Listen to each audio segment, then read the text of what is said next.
Good day everyone. My name is Norena Embarion. Our topic is about global interstate system. Recap po muna tayo sa mga nakaraang report. So what is globalization?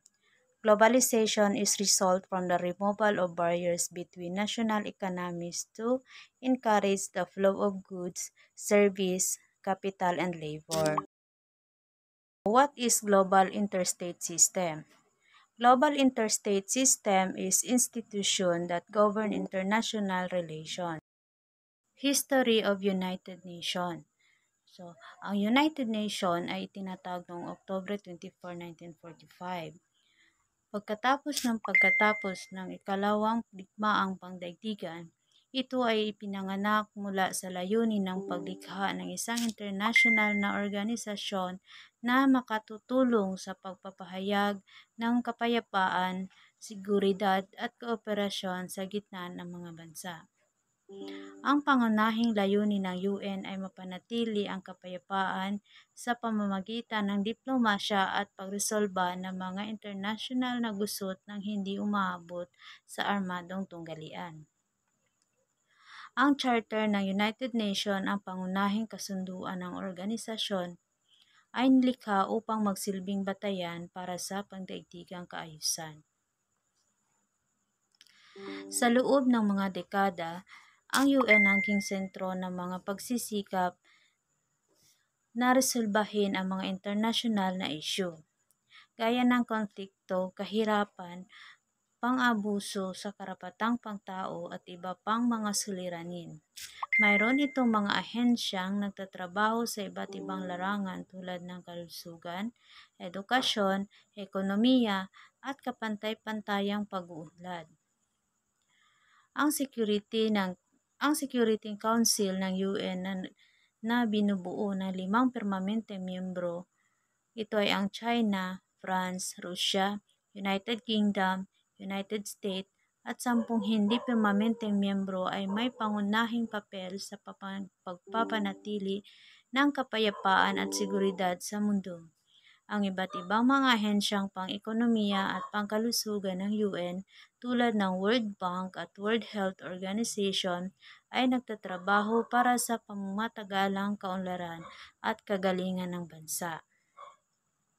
Sa buong kasaysayan ng UN, ito ay naging saksi sa maraming pangyayari at pagbabago sa pandaigdigang politika at ekonomiya. Bagamat may mga hamon at kritisismo, ang UN ay nanatiling pangunahing instrumento ng kooperasyon sa pagitan ng mga bansa sa gitna ng iba't ibang mga kultural at politikal na konteksto. Only 26 nations representative pledged their governments to. Number 1 is, its government pledges itself to employ its full resources, military or economic, against those members of the Tripartite Pact and its adherents with which such governments it is war. Number 2 is, each government pledges itself to cooperate with the government signatory hereto and not to make a separate armistice or peace with the enemies.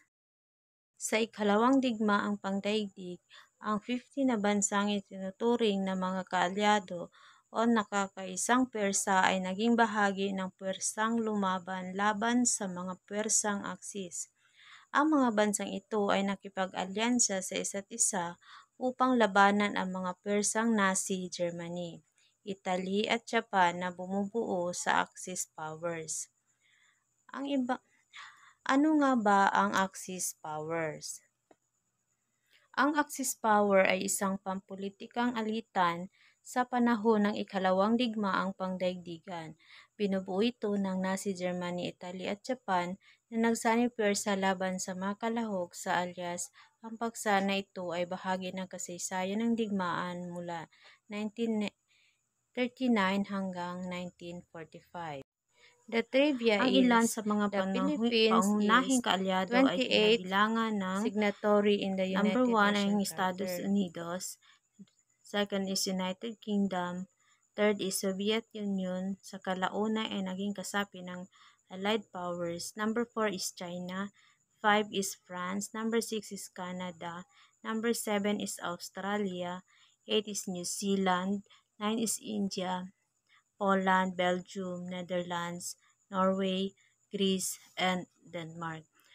Ang iba't ibang mga bansa ay nakipag-alyansa sa paglipas ng panahon at ang pangkalahatang koalisyon ay lumaki habang dumarami ang mga bansang sumali sa laban sa Axis. Ang mga puwersang ito ay nagkakaisa upang mapanagot ang agresyon at labanan ang puwersang pagpapahirap ng malawakang digmaang pangdaigdigan. The trivia is, the Philippines is 28th signatory in the United Nations Charter.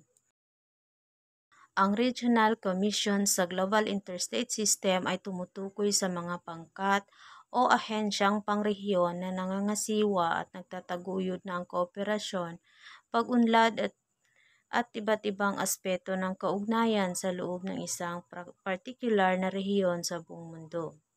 Ang mga ito ay maaring maging bahagi ng mas malaking internasyonal na organisasyon tulad ng United Nations, o maaring itong independenteng ahensyang pangrehiyon na naglalayong mapanatili ang pag-unlad at kaayusan ng kanilang partikular na rehiyon.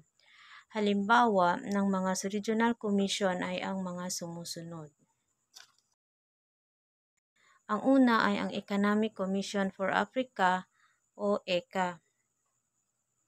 Ang ECA ay tumututok sa pang-ekonomiya ng aspeto ng mga bansa sa Afrika, nagtataguyod ng pag-unlad at kooperasyon sa rehiyon. Ang pangalawa naman ay ang Economic and Social Economic Commission for Europe o ESE. Nagtatrabaho para sa pang-ekonomiyang pang-unlad at kooperasyon sa Europe. Ang pangatlo ay ang ECLAC o Economic Commission for Latin America and the Caribbean. So, ang ECLAC ay sumusubaybay sa pang-ekonomiyang pag-unlad at mga isyu sa Latin America at Caribbean. Sunod ay ang ESCAP. Ang ESCAP ay Economic and Social Commission for Asia and the Pacific. Sinasagawa ang pagsasanay at pagsusuri sa mga aspeto ng ekonomiya, lipunan at kapaligiran sa Asia at Pasipiko. Ang mga regional commission ay nagiging instrumento ng kooperasyon, pag-aaral at pagsusuri sa mga pangyayari at isyu na pangrehiyon na may layuning pagbuti ng kalagayan ng mga bansa sa loob ng partikular na rehiyon na kanilang pinagsisilbihan. Next ay ang ESCWA o Economic and Social Commission for Western Asia. Ang ESCWA ay isang regional na komisyon ng United Nations na nakatutok sa mga aspeto ng ekonomiya at lipunan sa kaunlarang bahagi ng Asia. Ang layunin ito ay mapanatili ang pag-unlad, kooperasyon at kapayapaan sa kaunlarang bahagi ng Asia. Sa ilalim ng UN, ang ESCWA ay nagbibigay ng plataporma para sa mga bansa na kaunlarang bahagi ng Asia upang maipagtulungan sa pagresolba ng mga ekonomikong at panglipunang isyu. Ito ay naglalaman ng mga miyembro na kinabibilangan ang iba't ibang bansa sa rehiyon. Ang mga pangunahing layunin ng ESCWA ay maaaring magtaglay ng mga sumusunod. Una, ang pang-ekonomiyang pag-unlad, pagbibigay ng suporta at rekomendasyon para sa pagpapalakas ng ekonomiya sa rehiyon. Pangalawa, yung sosyal na pag-unlad, nakatuon sa mga aspeto ng lipunan tulad ng edukasyon, kalusugan at iba pang sektor na nakakatulong sa pagpapabuti ng kalidad ng buhay ng mga mamamayan. Pangatlo ay ang kooperasyon sa rehiyon.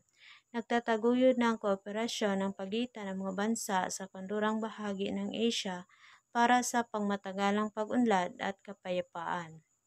Pang-apat ay ang pamamahagi ng kaalaman. Nagsasagawa ng mga pag-aaral, pag-audit at iba pang mga aktibidad na naglalayong magpalawak ang kaalaman ukol sa ekonomiya at lipunan sa rehiyon. Ang EXCO ay nagiging instrumento ng UN na nagtataguyod ng kooperasyon at pag-unlad sa mga bansa sa kanlurang bahagi ng Asia sa konteksto ng pandaigdigang sistema ng ugnayan. So next ay ang IBRD o International Bank for Reconstruction and Development ay isang sangay ng World Bank Group. Ang pangunahing layunin nito ay ang magbigay ng financial at technical assistance upang suportahan ang pangmatagalang pag-unlad at pag-ahon mula sa kahirapan sa mga umuunlad na bansa. Ang IBRD ay tinatag noong 1944 at ito ang pinaka-pinansyal na ahensya sa loob ng World Bank Group. Ang kanilang serbisyo ay kinapapalooban ng mga loans, credits, at grants para sa mga proyektong pangkaunlaran. Ang mga proyekto na kanilang sinusuportahan ay maaaring magtaglay ng mga programang infrastruktura, edukasyon at iba pang mga sektor na naglalayong mapabuti ang kalagayan ng mga bansa at kliyente nito. Bilang isang ahensya sa ilalim ng World Bank Group, ang IBRD ay nagtatrabaho sa tighawak sa iba't ibang aspeto ng pandaigdigang ekonomiya at pangkaunlaran. Binibigyan nito ng tulong ang mga bansang nangangailangan ng pinansyal na suporta para sa kanilang mga proyekto ng kaunlaran na kadalasang nauukit sa kritikal na sektor tulad ng infrastruktura, enerhiya, edukasyon at kalusugan. Ang IBRD ay nagbibigay diin sa pangmatagalang pag-unlad at pag-ahon mula sa kahirapan na may layunin na makatulong sa pagbuo ng mas matatag na ekonomiya at mas maunlad na komunidad. International finance corporations providing loans for private sectors in developing countries to create markets that open up opportunities for all. So, International Finance Corporation is a member of World Bank Group na nakafocus on private enterprises or businesses.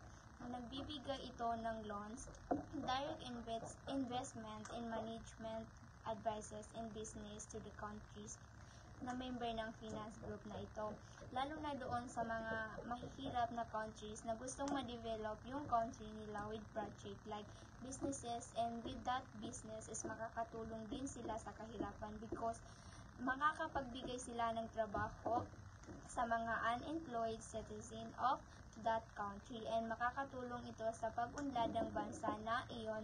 Its mission is to lessen or reduce the poverty around the world. Multilateral Investment Guarantee Agency or MIGA is to promote foreign direct investment into developing countries to help support economic growth, reduce poverty, and improve people live. MIGA is a member of a World Bank Group na ang layunin is magbigay ng investment and insurance or guarantee sa mga bansang kasapi nito at sa mga bansang mahihirap. Its mission is to reduce poverty in the world also. Yung mga funds na napupunta dito is galing sa countries na members ng MIGA, and ginagamit nila itong funds para sa mga di inaasahang mga pangyayari in the future like political laws, like wars between countries, para makabangon and ma-develop ulit yung country, and also para mabawasan yung mga yung kahirapan naman sa mga mahihirap na bansa at mag-improve yung way of living nila. It's same with International Finance Corporation, and pinagkaibahan lang is ang International Finance Corporation is nagbibigay ng cash assistance and investment in private sectors, while ang MIGA is they ensure support or provide non-commercial guarantees to other countries around the globe. International Center for Settlement of Investment Disputes administered the majority of all international investment cases. It is the forum for investors in most of international investment treaties and in numerous investment laws and contracts. So, International Center for Settlement of Investment Disputes naman is ito ang nangungunang institusyon sa mundo kasi ang layunin nito ay Sila yung mga nag-aayos ng mga hindi napag-uunawaan na pamumuhunan. States have agreed on ICSID as a forum for investor-state dispute settlement for international investment. Sila yung mga nangangasiwa sa karamihang kaso about pamumuhunan, sila yung nagsisettle ng case about loan. International Monetary Fund or IMF is ensure the stability of the international monetary system, does so in three ways: keeping track of the global economy and the economies of member countries, leading to countries with balance of payments difficulties in giving practical to member. International Monetary Fund ay may tatlong nagagawa for institution.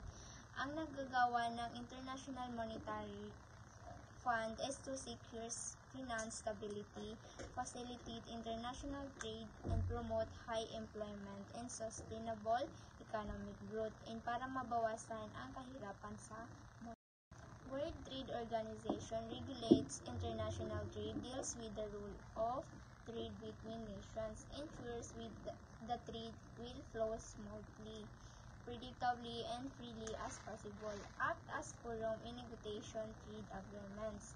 Ang World Trade Organization ay ang organisasyong pang-international at ang tuntunin is nag-a-access sa mga pamimilihan ng pang-products and servisyo. The principle of the WTO are to promote free trade through gradual reduction of tariffs. Organization for Economic Cooperation and Development consists of 35 members countries, stimulate economic progress and world trade, providing platform to compare policy experiences, seeking answer to common problems, and identify good practices and coordinate domestic and international policies of its members. Ang Organization for Economic Cooperation and Development is may 35 consists of members countries. Ang Organization of Economic Cooperation Development ay isang international na organization na may nagsisikap na bumuo ng mas mahusay na mga patakaran para sa mas magandang buhay, na ang layunin nito ay develop or hubugin ang mga patakaran na nagpapaunlad ng kaunlaran at para sa pagiging pantay-pantay and opportunity and well-being for all also. Organizational of Economic Cooperations Development is unique forum where the government. Good day everyone. The topic that I will going to discuss is about specialized agencies. The first one is International Labor Organization or ILO, a United Nations agency dealing with labor problems, particularly international labor standards, social protection, and work opportunities for all.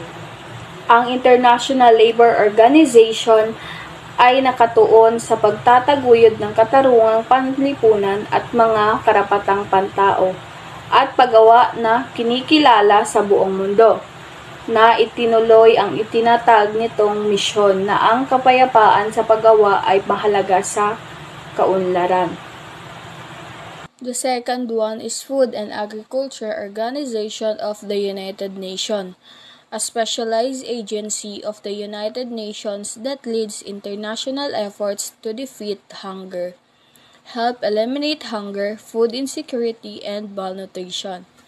It reduces rural poverty, make agriculture, forestry, and fisheries more productive and sustainable, enable inclusive and efficient agricultural food system. It increases the of livelihoods to treats and. Ang Food and Agriculture Organization ay isang espesyal na ahensya ng United Nations na nangunguna sa mga international na pagsisikap upang talunin ang gutom. Layunin ng FAO ay makamit ang pagkain at seguridad para sa lahat at tiyakin na ang mga tao ay may regular na access sa sapat na dekalidad na pagkain at namumuhay ng aktibo at malusog. The third one is United Nations Educational, Scientific, and Cultural Organization. To contribute to peace and security by promoting international collaboration through educational, scientific, and cultural reforms in order to increase universal respects for justice, the rule of law, and human rights along with the fundamental freedom.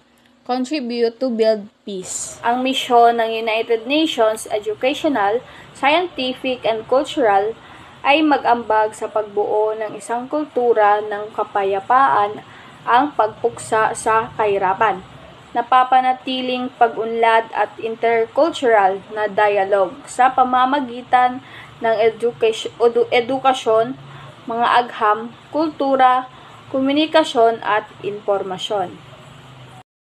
The fourth one is United Nations Children's Fund. The United Nations International Children's Fund is United Nations agency responsible for providing humanitarian and developmental aid to children worldwide. Based in United Nations headquarters in New York City, it is among the most widespread and recognizable social welfare organization in the world, with a presence in 192 countries and territories. Ano nga ba ang layunin ng United Nations Children's Fund? Naniniwala ang United Nations Children's Fund na ang pag-aalaga at pag-aalaga sa mga bata ang mga pundasyon ng pag-unlad ng tao. Ang United Nations Children's Fund ay nilikha na may layuning ito upang makipagtulungan sa iba upang madaig ang mga balakid na inilagay ng kahirapan, karahasan, sakit at diskriminasyon at sa landas ng isang bata. The last one is World Health Organization. Building a better, healthier future for people all over the world. Concerned about public health, prime concern is to eradicate and combat dangerous diseases like HIV or AIDS, make researches in medicines and vaccines to eliminate diseases and development of nutritious food, responsible for World Health Report and Survey. Ang konstitusyon ng World Health Organization ay nasasaad ang kalusugan ay isang estado ng kumpletong pisikal, mental at panlipunang kagalingan at hindi lamang sa kawalan ng sakit o kapansanan. Ang isang mahalagang implikasyon ng kahulugang ito ay ang kalusugan ng isip ay higit pa sa kawalan ng mga sakit sa isip o kapansanan. My name is Naima Roma and my topic is Other Specialized International Institution.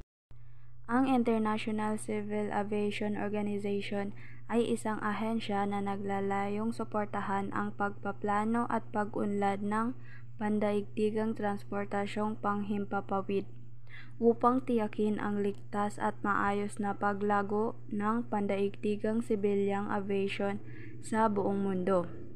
Ito ay naglalaman ng mga patakaran at pamantayan upang mapanatili ang kaligtasan at kahusayan ng paglipad at magtaguyod ng koordinasyon sa pagitan ng mga bansa para sa maginhawang pag-unlad ng industriya ng sibilyang aviation sa international na antas. Ang International Maritime Organization naman ay isang ahensya na responsable sa kaligtasan at seguridad ng paglalakbay sa karagatan at pagbabawas ng polusyon mula sa mga barko. Ito ay nagtataguyod ng mga regulasyon at pamantayan upang mapanatili ang kaligtasan ng buhay, ari-arian at kalikasan sa paggamit ng karagatan. Ang IMO ay nagtutok din sa pagsusulong ng koordinasyon at kolaborasyon sa pagitan ng mga bansa upang mapanatili ang maayos at ligtas na operasyon ng maritime industry sa buong mundo. Ang Universal Postal Union naman ay naglalayong tiyakin ang tunay na pandaigdigang network ng mga kasalukuyang produkto at serbisyo. Ito ay nagtatadhana ng mga patakaran para sa internasyonal na palitan ng koryo at nagbibigay ng mga rekomendasyon upang pampalakas ang paglago ng koryo, parcels at mga serbisyong pinansyal, kasabay ng pagsusumikap na mapabuti ang kalidad ng serbisyo para sa mga customer. Ang World Meteorological Organization naman ay isang espesyalisadong ahensya ng United Nations para sa meteorolohiya, panahon at klima, operasyonal na hydrology at kaugnay sa geophysical na agham. Ito ang opisyal na tinig ng sistema ng UN hinggil sa kalagayan at kilos ng atmosfera ng mundo. Ang interaksyon nito sa mga karagatan, ang klimang nililikha nito at ang resultang distribusyon ng water resources. Ang WMO ay nagtataguyod ng koordinasyon at kolaborasyon sa pagitan ng mga bansa upang mapahusay ang pangunawa sa panahon, klima at kahalagahan ng tubig sa buong mundo. Ang World Intellectual Property Organization naman ay nagtataguyod ng pangangalaga at pamamahagi ng intelektual na ari-arian o intellectual property sa buong mundo. Ang IP ay tumutukoy sa mga likha ng isipan tulad ng mga imbento, akda, sining, disenyo at mga simbolo, pangalan at imahe na ginagamit sa kalakalan, tulad ng mga copyright at trademarks. Ang International Fund for Agricultural Development naman ay nag-i-invest sa mga taga-bukid upang palakasin sila, paramihin ang seguridad sa pagkain, mapabuti ang nutrisyon ng kanilang pamilya at taasan ang kanilang kita. Ito ay nagtataguyod ng pagpapalakas ng kakayahan, pagpapalawak ng negosyo at pagbibigay ng kakayahan sa kanila na pamunuan ang sarili nilang kaunlaran.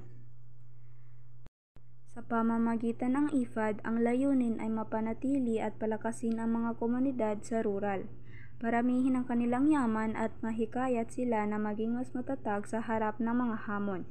Ito ay isang paraan ng pagtutulungan sa buong mundo para sa makatarungan at malawakang pag-unlad ng sektor ng agrikultura. Ang United Nations Industrial Development Organization naman ay isang espesyalisadong ahensya ng United Nations na nagtataguyod ng industrial na pag-unlad para sa pagbawas ng kahirapan, kabilang ang malawakang globalisasyon at pangangalaga sa kalikasan. Ang layunin ng UNIDO ay itaguyod ang makabuluhang industrialisasyon sa iba't ibang bahagi ng mundo, lalo na sa mga bansang mayroong pangangailangan para sa ekonomikong pag-unlad. Binibigyang diin nito ang pagsulong ng mga industriya na nakatuon sa paglikha ng trabaho, pagtaas ng kita at pagbawas ng kahirapan.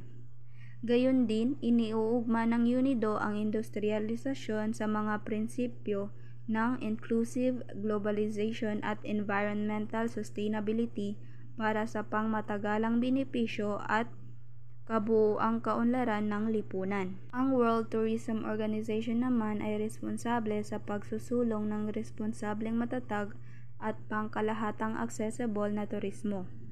Ito ay nangungunang pandaigdigang organisasyon sa larangan ng turismo na nagtataguyod ng turismo bilang tagapagtaguyod ng ekonomikong paglago kasamang kaunlaran at pangangalaga sa kalikasan.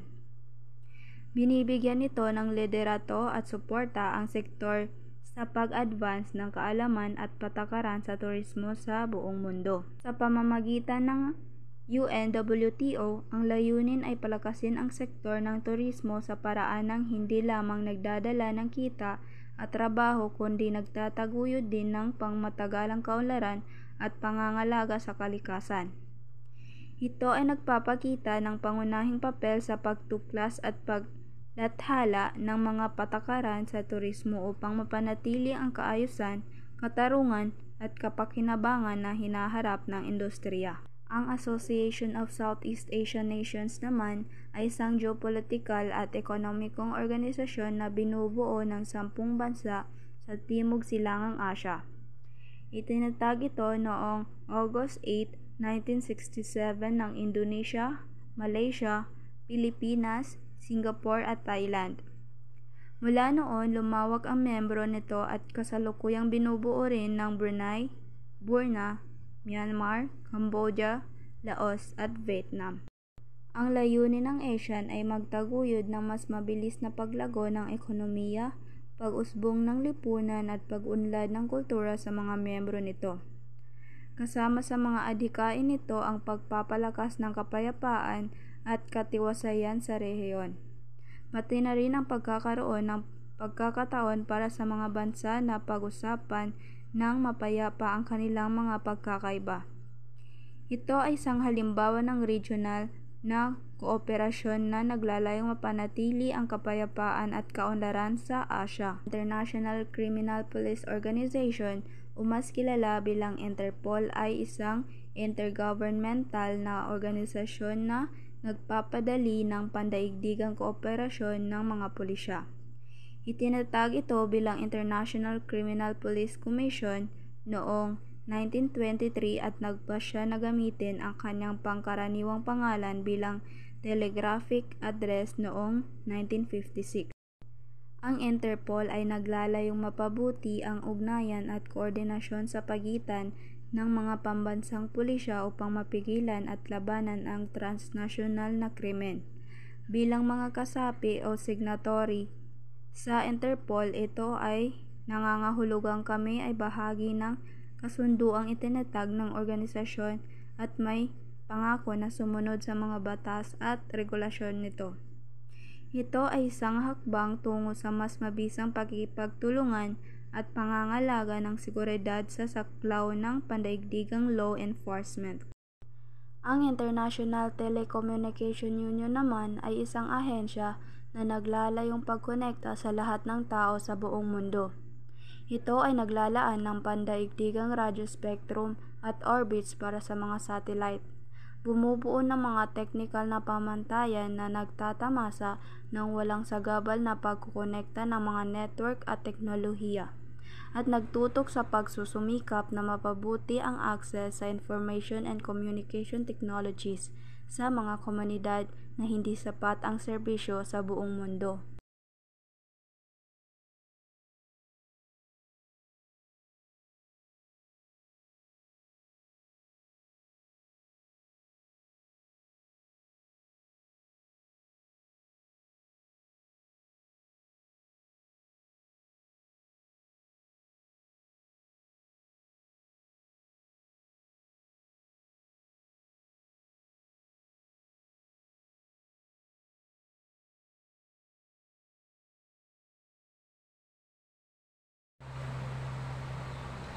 Assalamualaikum, my name is Fardan H. Latif from BSCD 1B. Ang aking topic is economic participants. Ito po ay tumutukoy sa pagkikipag-ugnayan ng isang individual sa trabaho at edukasyon at ang kanilang pag-access sa mga mapagkukunang pang-ekonomiya na nagre-resulta mula sa naturang pakikilahok, dahil ang paglahok sa ekonomiya ay nagbibigay ng mga benepisyong pinansyal, kalusugan at panlipunan.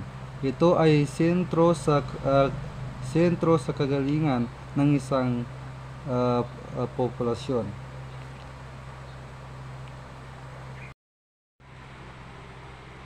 Ang Asia-Pacific Economic Cooperation. Ang Asia-Pacific ay isang forum para sa 21 Pacific Rim na bansa, formal na member ng economies na naglalayong isulong ang malayang kalakalan at kooperasyong pang-ekonomiya sa buong rehiyon ng Asia-Pacific.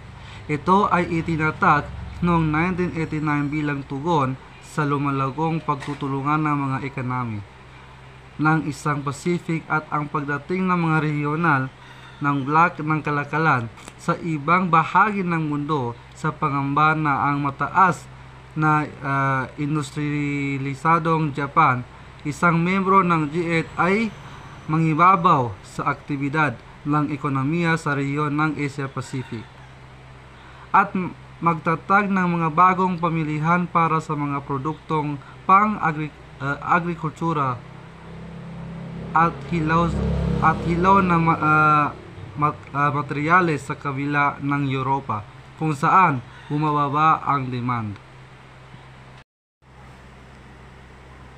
Ang Asian Development Bank naman ay isang regional development bank na itinatag noong Agosto 21, 1966 upang mapadali ang pag-unlad ng ekonomiya ng mga bansa sa Asia.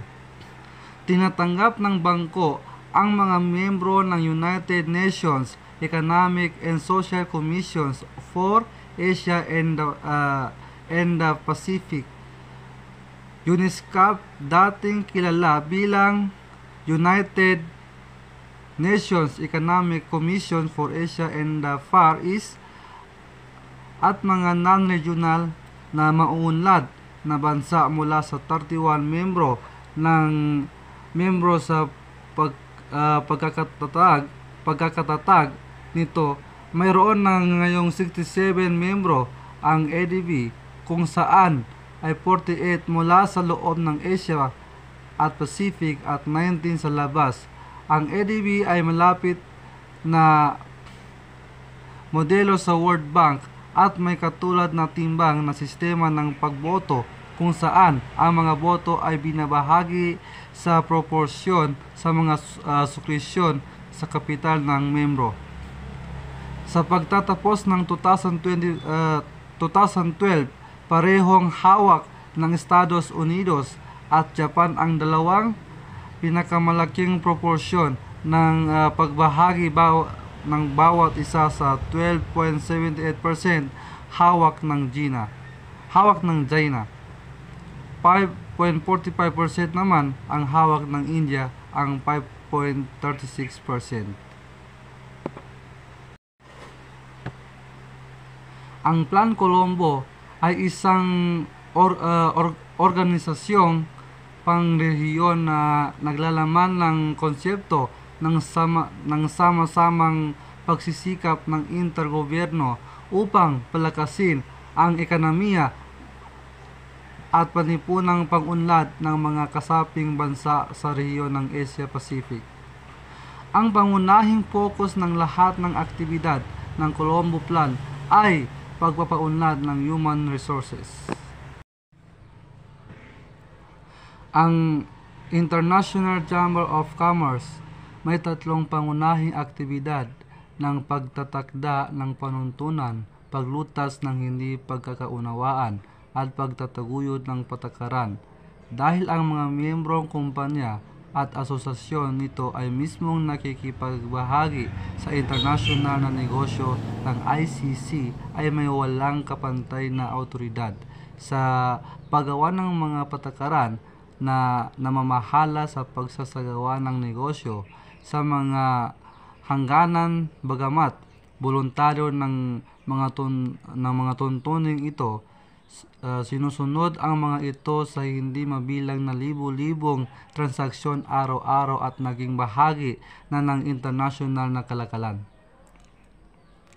Isang pagdaigdigang network ng mga pambansang committee sa mahigit 100 bansa ang nagtataguyod ng mga prioridad sa negosyo sa pambansa at regional na antas.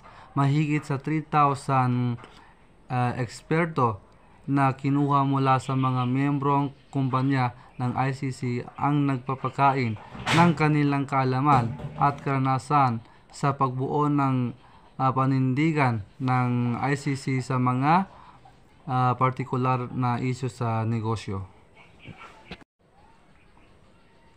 Ang International Korte ng mga Kriminal or ICC. Ang International Criminal Court ay isang intergovernmental na organisasyon at international na tribunal na nakaupo sa dahang sa Netherlands. Ang ICC ay may jurisdikasyon na yusigin ang mga ang mga individual para sa mga international na krimen ng genocide, mga krimen laban sa sangkatauhan at ang krimen sa digmaan. Ang ICC ay nilayon na umakma sa mga umiiral na pambansang sistema ng hudisyal at sa makatuwid ay maaari lamang nitong gamitin ang kanyang jurisdikasyon kapag ang ilang mga kondisyon ay natutugunan, tulad ng kapag mga pamansang korte ay ayaw o hindi kayang usigin ang mga kriminal, o kapag ang United Nations Security Council o mga individual na estado ay nag-refer ng mga sitwasyon sa korte.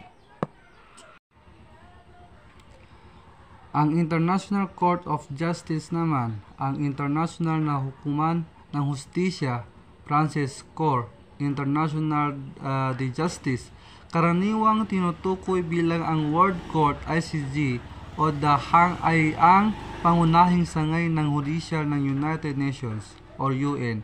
Nakaupo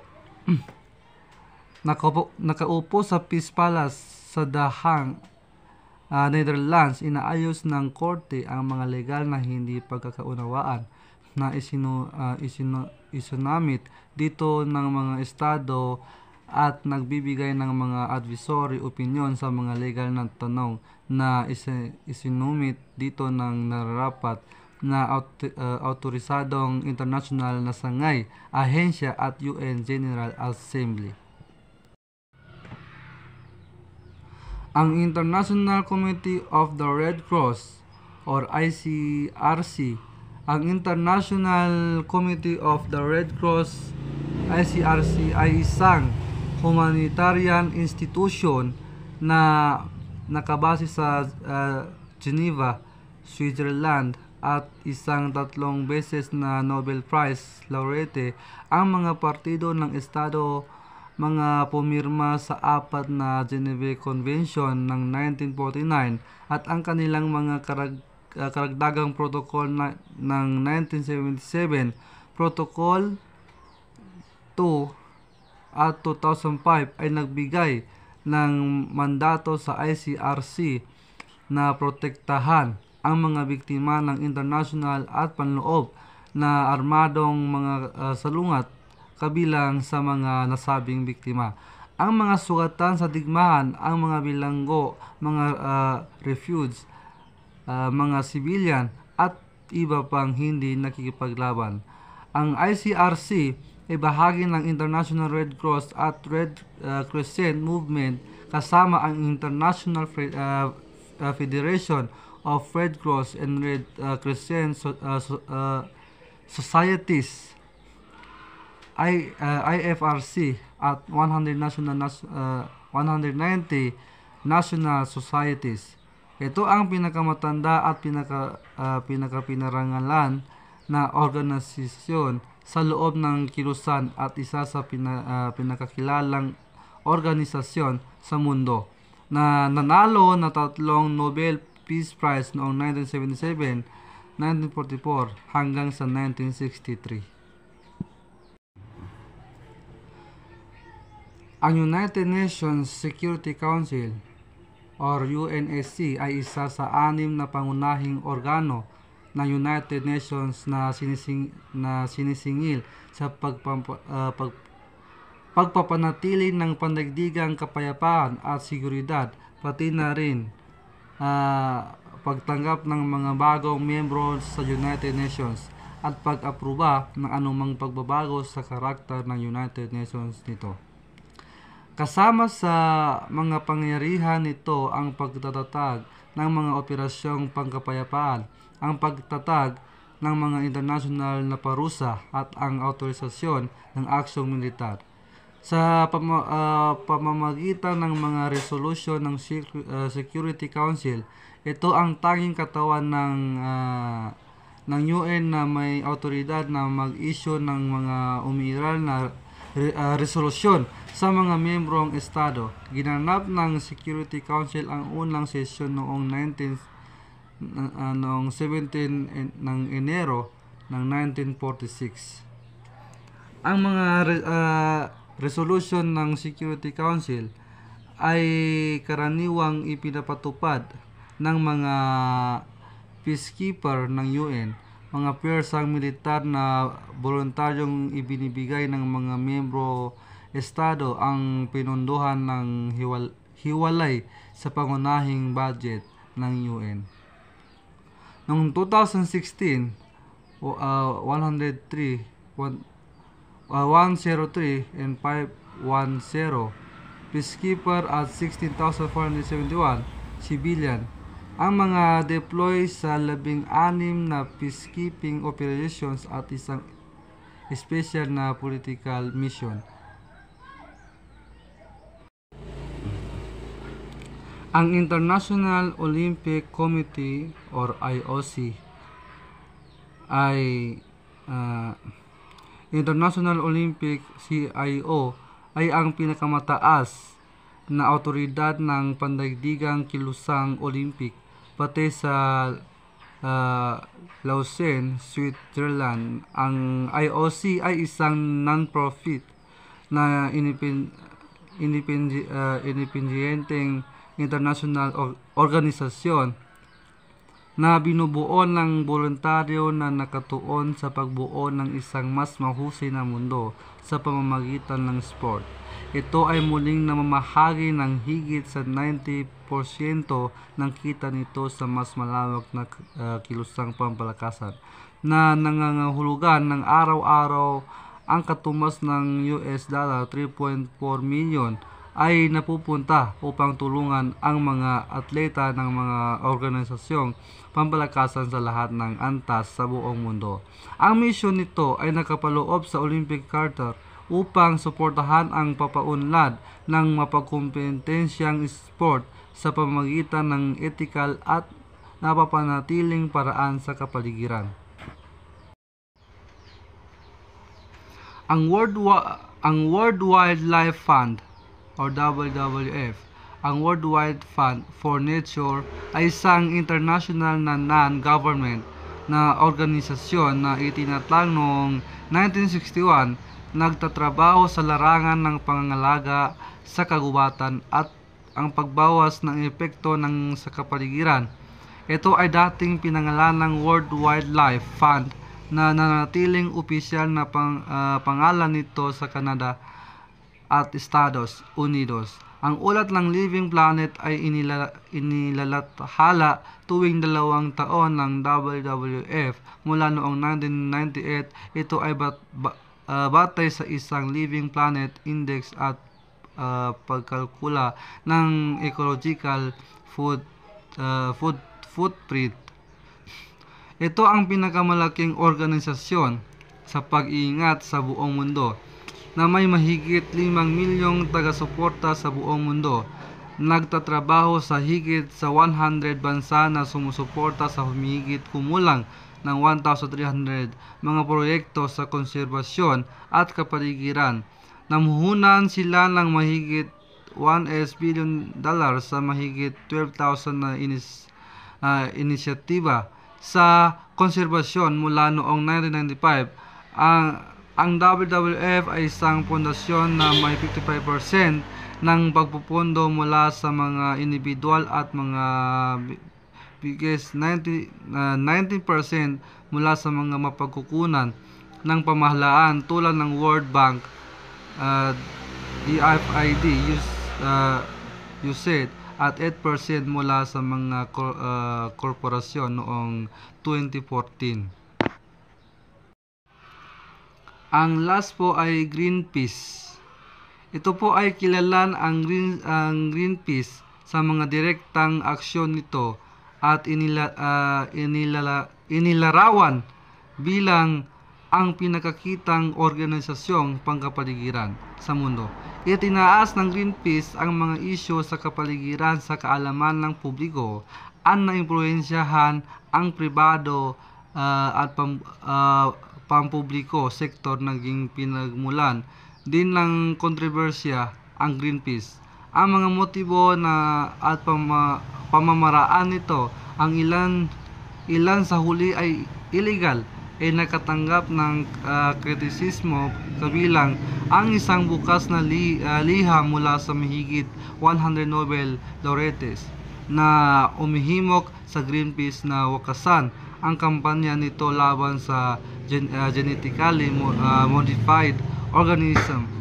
Ang mga direktang aksyon ng organisasyon at nagdulot ng mga legal na aksyon laban sa mga aktivista ng Greenpeace tulad ng mga multa at sinusupinde ng mga sentensya para sa pagsira sa isang test plot ng genetically modified wheat at pagkasira na sa Nazca Lines, isang UN World Heritage Site sa Peru. At yun lang po, maraming salamat.